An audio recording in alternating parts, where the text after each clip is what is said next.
Why is Johnny B. Bad wearing boxing gloves? I get he's a boxer, but he's in a tuxedo match, I think.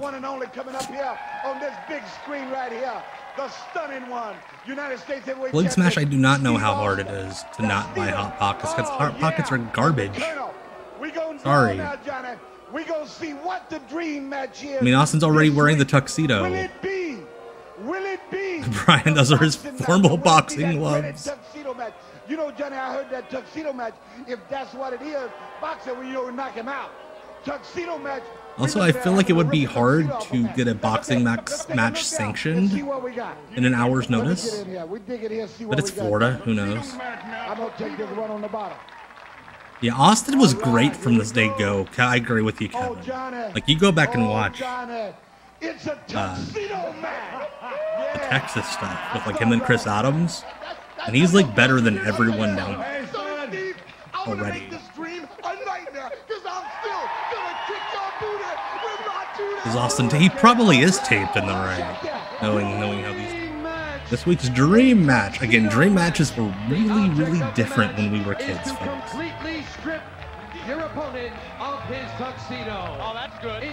Yeah, everybody knew those were phone sex lines. Yeah, absolutely.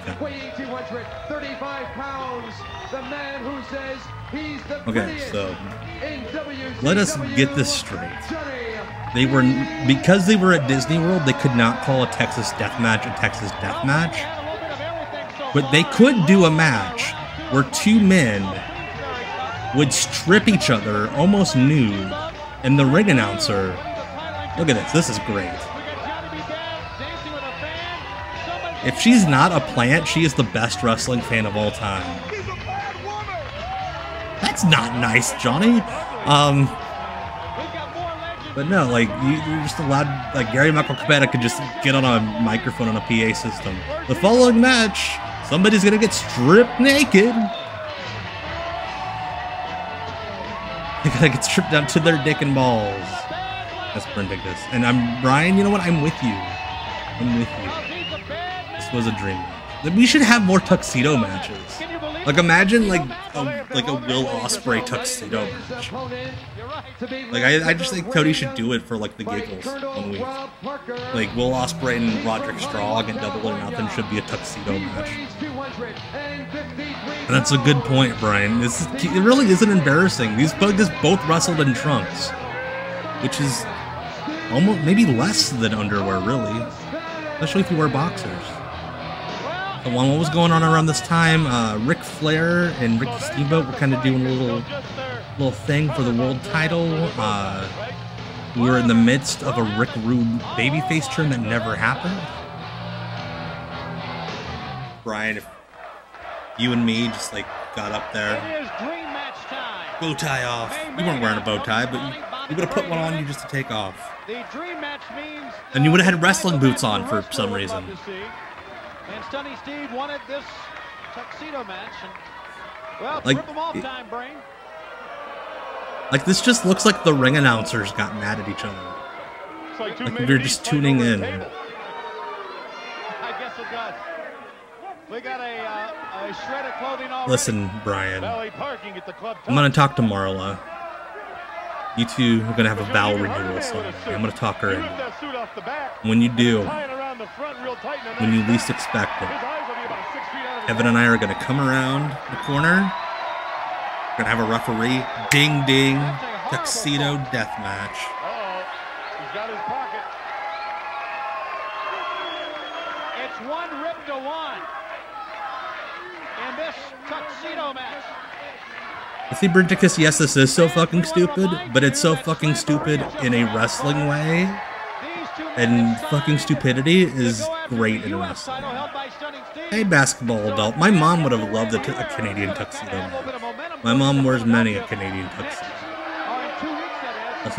Also denim and sweatpants are a big thing for my mom. Big Vicky. I've seen a lot of teams come in last place. That doesn't mean a thing. He can get a win over anybody he wants. When he steps in the ring in Philadelphia, and that US also, are there DQs in a tuxedo match? I feel like if you just like show up with a box cutter, you can win pretty easily. You can't fight in a tuxedo. I mean, you know, you've had, what, 6, 7 marriages. You know how that fight was. Like, knowing WCW, these suits were rentals, and they gave them back.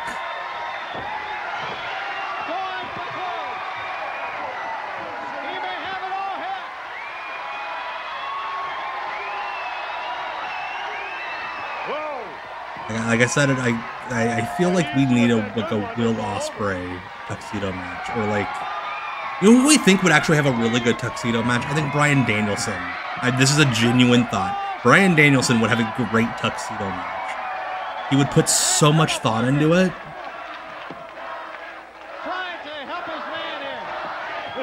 Yeah, Steve Austin was like such a good wrestler in certain terms of technique in this era. Well, I'm not saying WCW would get their deposits back, but they would fight for it. Absolutely, they would make some poor like referee go into TJ Maxx, not TJ Maxx. Name a rental place. Here you go. Here's your suits back. Austin wearing. I think that's a cummerbund in Austin. The strap to the cummerbund. Also, real talk, like, I know we joked about, like, being stripped under your dick and balls. I'm stunned that we've never, like, there's never been a tuxedo match in wrestling history where someone didn't grab the wrong layer and boom. You can take your time. I found that duct tape. Whoa! Right to the, forget it, okay? If you wet it a bit, they can't get out. Well, never mind. So far, Randy Anderson, referee, appears to be winning the tuxedo match. Still has his shirt on. Ever seen a guy in an otter suit? Bad move, Austin. You took off your own cummerbund. Colonel, you gotta do something. Okay, so that answers that. Apparently there are DQs because he's scared of being disqualified. But to get in trouble, he's got to be caught. You know, Cody Rhodes should be throwing cummerbunds into the audience instead of weight belts. I feel like that'd be a little safer. Johnny B. He's going for the cufflinks. That's funny you bring that up, Brennicus, the Jake Roberts, Rick Rude angle. I showed that to my son Noli recently, and he loves it. He's probably watched it 5 or 6 times. He thinks it's one of the funniest things he's ever seen in wrestling.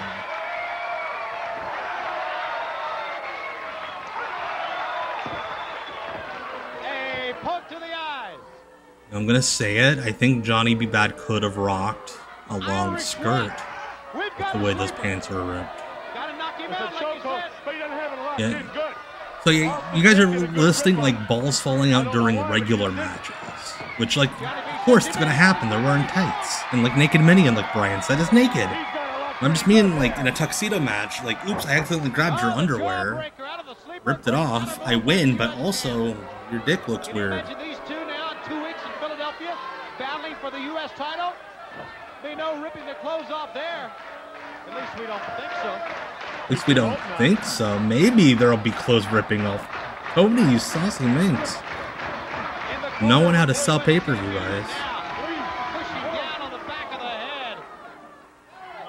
It's like 2 doormen got into it at Chippendales. Bobby, it's my job to tell 6 out of 10 jokes about these matches. Open the door for you. Here's a Look at Johnny B. Bad. Oakland's got a pair of pants like that. Like with the boots and the skirt, it kind of makes Johnny B. Bad look like he's wearing heels. Like Brian said about Brady Boone a little bit ago. But Johnny B. Bad was going to go for a pin because he forgot that you had to get your guy naked. He's going for the trousers now. Going for the trousers. Also, smart strategy by Steve Austin to tuck his pants into his boots. Oh, the Steve Austin bump. He would do that in like every match, and it always looked so cool. You gotta get him right around the appetite section of those trousers. The appetite section of those trousers. There you go. Cuffs are us. Oh, dude, no mercy. There are so many tuxedo matches. You need to YouTube them. There was a Howard Finkel, Harvey Whippleman tuxedo match. I agree with you, Brent. This is the dumbest and greatest match. It's down to the skivvies right now. I hate you so much, I'm going to make you naked. Down goes Stunning Steve. Wait a minute, the Colonel. Outside interference. And Johnny B. Bad's just wearing trunks. It's over. The Colonel. Yeah, the appetite section, Kevin. What the fuck is the appetite section of the trousers? Your winner, by virtue of being less naked, Stunning Steve Austin. Can you believe it? He ripped him off. I mean, he really ripped him off. Bobby Cruz does have a bit of Howard Finkel. That's a good point, Tom McCartney.